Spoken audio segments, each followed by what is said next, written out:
Maintenant, laissez-moi vous expliquer exactement comment nous sommes arrivés à cette situation explosive, parce que l'histoire officielle qu'on vous raconte est complètement fausse. On vous dit que les États-Unis ont construit l'ordre mondial après la Seconde Guerre mondiale, basé sur la démocratie, le libre marché et la prospérité partagée. Mensonge absolu. Ce qui s'est vraiment passé, c'est ceci. Les États-Unis ont stratégiquement attendu que l'Europe et le Japon soient complètement détruits, puis ils sont entrés avec toute leur puissance industrielle intacte et ont dit « c'est nous qui faisons les règles maintenant ». Ils ont remplacé la livre sterling par le dollar. Ils ont construit 700 bases militaires autour du monde. Ils ont contrôlé le pétrole mondial à travers les Sept Sœurs, ces compagnies pétrolières géantes qui volaient littéralement les ressources de pays entiers en payant des centimes par baril. Et quand des pays comme le Mexique, le Venezuela, l'Iran, l'Égypte, l'Arabie saoudite ont dit « un instant, ce pétrole est sur notre territoire. Nous voulons une part juste », les États-Unis ont répondu avec des coups d'État, des invasions, des sanctions économiques dévastatrices, des opérations secrètes de la CIA, tout documenté, tout prouvé.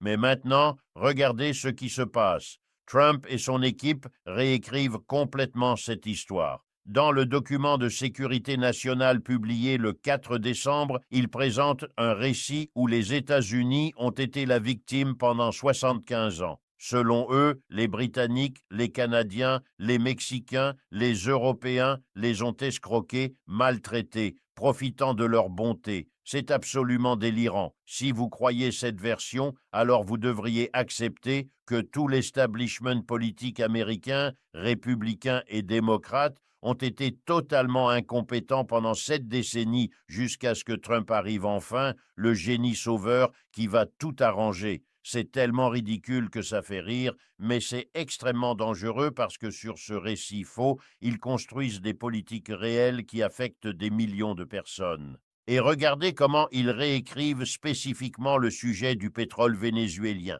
Il y a des décennies, le Venezuela a nationalisé son industrie pétrolière, payé des compensations aux compagnies étrangères, fait des accords commerciaux légitimes, exactement comme l'ont fait pratiquement tous les pays pétroliers du monde. Mais Trump parle maintenant du pétrole vénézuélien comme « notre pétrole ». Vous avez entendu ça? Notre pétrole, pas pétrole vénézuélien, pas pétrole latino-américain, notre pétrole, comme si c'était une propriété américaine volée par un président stupide du passé. C'est du colonialisme pur déguisé en rhétorique nationaliste. Et ils le vendent à l'opinion publique américaine qui est désespérée à la recherche d'explications pour sa détérioration économique. Parce que voici la vérité brutale que personne ne veut admettre. L'économie américaine est en déclin structurel irréversible. La capacité manufacturière est détruite. L'infrastructure s'effondre. L'inégalité a atteint des niveaux obscènes. La dette nationale est impayable. Le système éducatif s'est effondré. Le système de santé est une honte.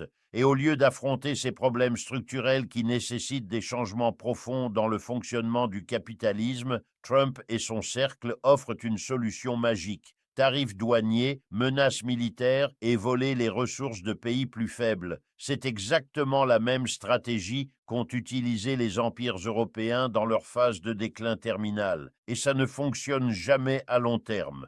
Parlons maintenant du Mexique spécifiquement, parce qu'ici la situation est fascinante et terrifiante en même temps. Le Mexique produit environ 900 000 barils par jour. Il exporte presque la moitié aux États-Unis. Mais ce pétrole mexicain est crucial, absolument crucial pour les raffineries de la côte du Golfe, parce qu'il est lourd, a une haute teneur en soufre, et ces raffineries ont été conçus spécifiquement pour le traiter et le mélanger avec du pétrole léger américain. Sans ce pétrole mexicain, les raffineries américaines doivent chercher des alternatives beaucoup plus chères sur les marchés internationaux ou réduire drastiquement leur production. Et voici ce qui est intéressant. Le Mexique a découvert qu'il a un pouvoir de négociation réel, tangible, mesurable. Pour la première fois en décennies, le Mexique peut s'asseoir à la table de négociation avec les États-Unis et dire « Écoutez, Nous avons aussi des options. La Chine, l'Inde, l'Europe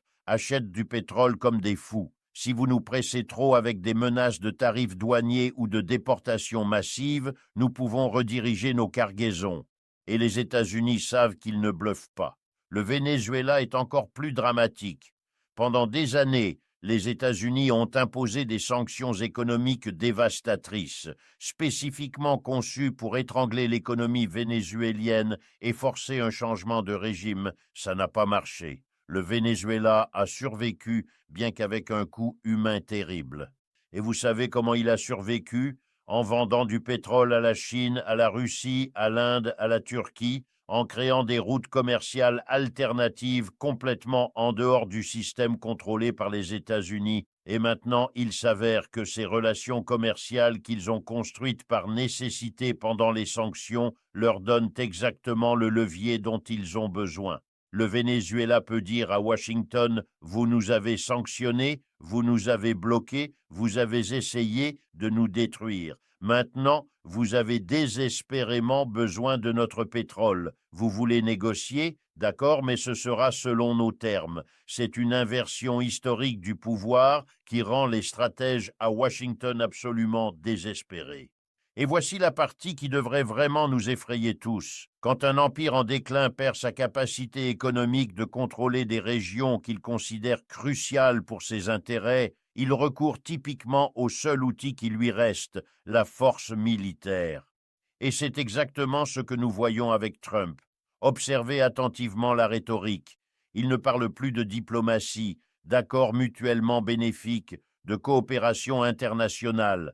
Ils parlent de récupérer ce qui leur a été volé, d'utiliser tout leur pouvoir, de ne pas permettre qu'on leur manque de respect. C'est un langage de guerre. Ils préparent littéralement l'opinion publique américaine à accepter des interventions militaires, les présentant comme des actes de légitime défense contre des pays qui soi-disant abusent des États-Unis.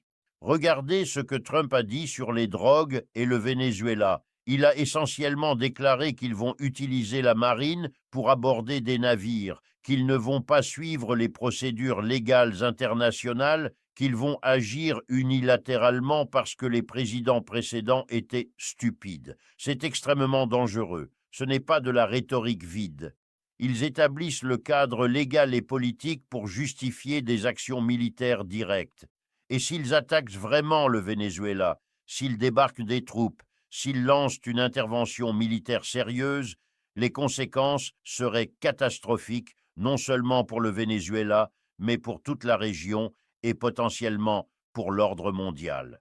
Parce que voici ce que Trump et ses conseillers ne semblent pas comprendre ou ne se soucient pas. La Russie et la Chine ont des intérêts stratégiques massifs au Venezuela. Ils ont d'énormes investissements, des accords commerciaux à long terme, une présence militaire.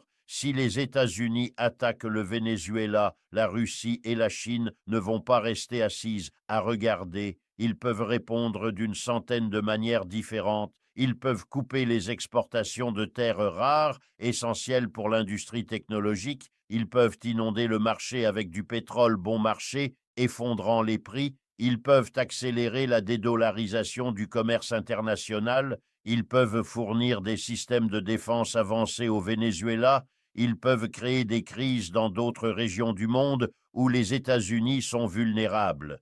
Les options de représailles sont pratiquement infinies. Et voici le problème fondamental le plus profond que personne ne veut affronter. Les États-Unis ont vidé leur capacité manufacturière en l'envoyant en Chine pendant des décennies, cherchant de la main-d'œuvre bon marché et des profits corporatifs maximaux. Maintenant, ils doivent importer presque tout, y compris des composants cruciaux pour l'équipement militaire. S'ils entraient dans un conflit sérieux prolongé avec la Chine, ils ne pourraient littéralement pas maintenir leur propre production d'armes parce qu'ils dépendent de composants chinois. C'est la contradiction la plus absurde et dangereuse du capitalisme mondialisé. Vous avez construit un système où votre principal concurrent géopolitique est aussi votre principal fournisseur industriel. Et maintenant, quand les tensions escaladent, vous découvrez que vous ne pouvez pas vous déconnecter sans effondrer votre propre économie et capacité militaire.